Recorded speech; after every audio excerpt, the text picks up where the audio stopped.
Hello, onionsahia.com. Looking at you with pain. Alright. I should do a story about this whole thing, but I won't. But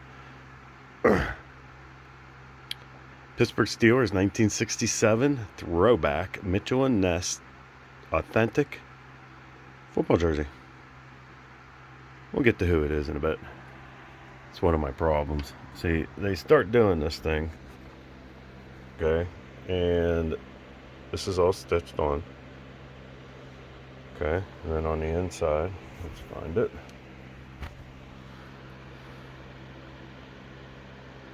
They do this because this was made exclusively for the Steelers. They're the only ones that had it, and they had it for a bunch of years.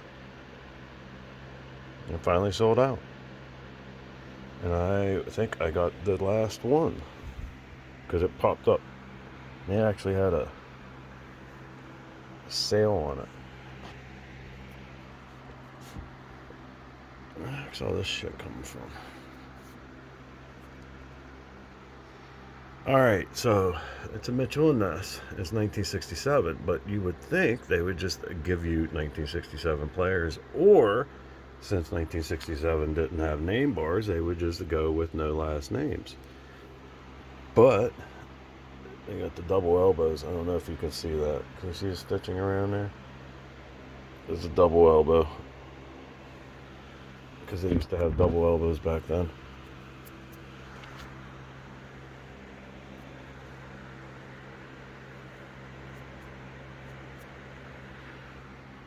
Alrighty, everything is stitched on. Double elbow. Onionsurge.com with ping. Ping, ping, ping, ping. Alright, so here's the back of it. And they give you options of current Steelers at that particular year. And if you're going to have a 1967 throwback, why the heck are you going to want like a current Steeler, like Roethlisberger or Watt or Troy Polamalu or something like that? I mean, I get it. Mary Lemieux has like freaking a jersey for everybody, for every time they switch it, because it sells. And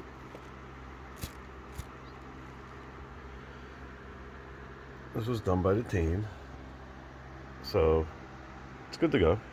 Not really worried about that when it comes down to it. Just not a big fan of sticking a player's name on the jersey that should have never been. Number 8, there's Kenny Pickett's jersey. So there you have it. 1967 throwback Pittsburgh Steelers retail Mitchell and Ness authentic football jersey. This one is the TJ Watt version.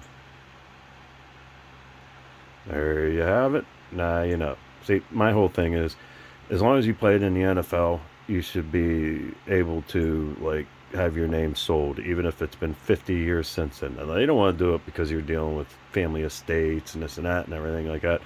But you know, somebody from the 1967 team could have benefited from the money off of this instead of TJ Watt, who has the money. And in 1967 they weren't making a whole heck of a lot. So just my opinion. All right, later.